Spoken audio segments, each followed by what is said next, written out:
Chapitre 4. La bifurcation. À partir de là, une bifurcation est possible, et prendre l'une ou l'autre route entraîne de vastes conséquences qui peuvent s'étendre sur toute une vie. Non pas que l'une soit vraie et l'autre fausse, car, finalement, nous croyons bien que tout est vrai, puisque c'est. Mais c'est une vérité qui grandit, et le mensonge est seulement de s'attarder ou de persister dans une vérité qui a passé son temps et son utilité. À partir du moment où nous avons décroché de la mécanique, extérieure et intérieure, et vraiment, l'une est le reflet ou l'expression de l'autre, et quand nous aurons changé dedans, nous changerons dehors nécessairement. Quand nous cesserons de mentaliser la vie, elle cessera d'être une mécanique mentale et deviendra une autre vie. À partir de cet instant, nous commençons à avoir une certaine latitude, littéralement. N'étant plus attachés à cette petite ombre, comme la chèvre au piquet, nous pouvons nous mouvoir dans deux directions principales. Nous pouvons prendre la voie de l'ascension, c'est-à-dire nous subtiliser de plus en plus, nous alléger de plus en plus, partir dans cette petite fusée de soleil charmante que nous commençons à deviner, et toucher des régions de conscience plus libres, explorer des étendues légères, découvrir les plans supérieurs du mental qui sont comme la source pure de tout ce qui se passe ici, dans la déformation et l'à peu près, qui sont le visage d'ange de ce qui nous semble ici de plus en plus comme une caricature. Et c'est bien tentant. C'est même si tentant que tous les sages et les chercheurs un peu prompts, ou même simplement ce que nous appellerions maintenant les esprits avancés ou les génies, ont pris ce chemin. Il a duré des millénaires. Malheureusement, quand on arrive là-haut, on a beaucoup de mal à redescendre. Et même si l'on veut redescendre, tiré par quelque corde humanitaire ou charitable, on s'aperçoit que les moyens de là-haut n'ont guère de pouvoir ici. Il y a comme un gouffre de distance entre cette lumière-là et cette obscurité-ci. Et, dans le trajet, ce que nous voulons, ou pouvons, faire descendre de là-haut, arrive ici diminué, dilué, défiguré, alourdi, et finalement se perd dans les grandes foudrières de la mécanique. Trop brillants étaient nos cieux, trop loin là-bas. Trop fragile leur substance éthérée. Trop splendide et soudaine, notre lumière ne pouvait pas rester. Les racines n'étaient pas assez profondes. C'est l'éternelle histoire de l'idéal et des réalités.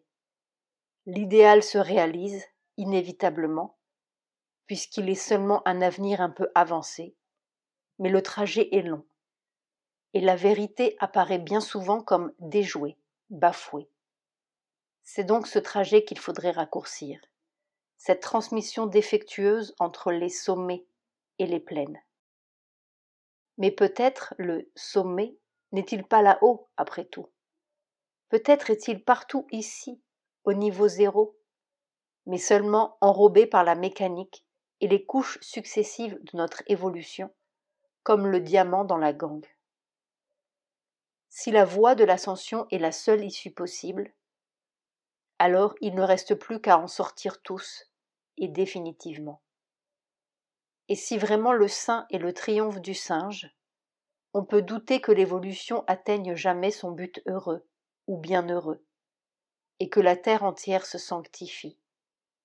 Quid des autres, les récalcitrants de la sainteté?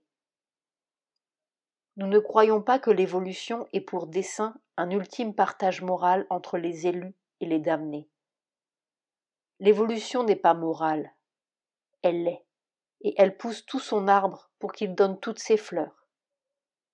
L'évolution n'est pas ascétique, elle embrasse tout dans une somptueuse opulence. L'évolution n'est pas un transfuge de la terre, sinon elle n'aurait jamais commencé sur la terre. La nature n'est pas incohérente. Elle est plus sage que nos cohérences mentales, plus sage même que nos saintetés. Mais elle est lente, c'est son défaut. Nous voulons donc raccourcir le trajet. Nous voulons comprimer l'évolution, faire de l'évolution concentrée, mais en respectant ses méthodes. Et puisque la nature embrasse tout, nous suivrons sa méthode, puisqu'elle ne cherche pas à s'enfuir d'elle-même, mais à faire fructifier son grain. Nous tâcherons de faire fructifier ce grain-là, d'épanouir ce qui est déjà dedans, et tout autour et partout. Seulement, il faut trouver ce grain-là, et il est bien des graines folles, bien que celles-là aussi aient leur charme et leur utilité. Nous n'irons donc pas chercher notre sommet là-haut, mais tout au fond, parce que peut-être notre secret est-il déjà là, dans la simple vérité infaillible qui un jour jeta cette semence sur notre bonne terre.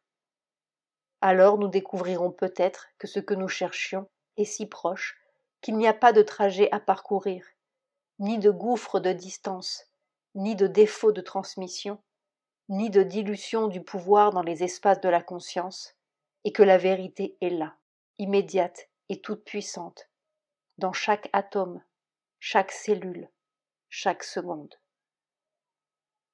En somme, il ne s'agit pas d'une méthode pointue qui rejette tous les encombrements pour filer spirituellement vers le haut, mais d'une méthode globale, pas d'une ascension escarpée, mais d'une descente, ou plutôt d'un dévoilement de la vérité partout contenue, jusque dans les cellules de notre corps.